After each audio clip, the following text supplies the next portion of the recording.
सर्वमेतदृतं मन्ये यन्मां वदसि केशव न हि ते भगवन् व्यक्तिं विदुर्देवा न दानवाः।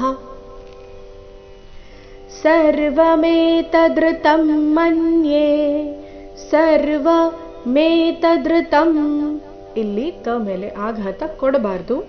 ಮೇತದೃತಂ ಈ ರೀತಿ ಬರಬೇಕು. ಸರ್ವಮೇತದೃತಂ ಮನ್ಯೇ ಯನ್ಮಾಂ ವದಸಿ ಕೇಶವ. ಯನ್ಮಾಂ ಅನುಸ್ವಾರದ ಉಚ್ಚಾರಣೆ ನಾಸಿಕಾ ವ ರೀತಿ.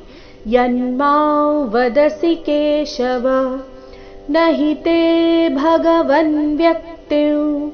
ನ ಹಿ ತೇ ತೇ ದೀರ್ಘ ನ ಮತ್ತೆ ಹಿ ಎರಡು ಹ್ರಸ್ವ.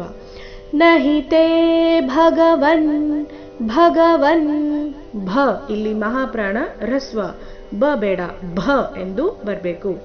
ಭಗವನ್ ವ್ಯಕ್ತಿಂ ಅನುಸ್ವಾರದ ಉಚ್ಚಾರಣೆ ನಾಸಿಕಾ ವ ರೀತಿ. ಕಾರಣ ಮುಂದಿನ ಶಬ್ದ ವಿದುರ್ದೇವ ಅವರ್ಗೀಯ ವ್ಯಂಜನ ವದೊಂದಿಗೆ ಪ್ರಾರಂಭ ಆಗ್ತಾ ಇದೆ. ಅದಕ್ಕಾಗಿ ವ್ಯಕ್ತಿಂ ಬರಬೇಕು. ಕೊನೆಯ ಚರಣ ನೋಡುವ. ವಿದುರ್ದೇವಾ ನ ದಾನವಾಃ.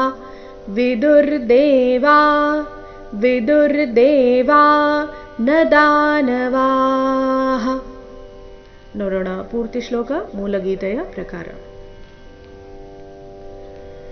ಸರ್ವಮೇತದೃತಂ ಮನ್ಯೇ ಯನ್ಮಾಂ ವದಸಿ ಕೇಶವ ನ ಹಿ ತೇ ಭಗವನ್ ವ್ಯಕ್ತಿಂ ವಿದುರ್ದೇವಾ ನ ದಾನವಾಃ.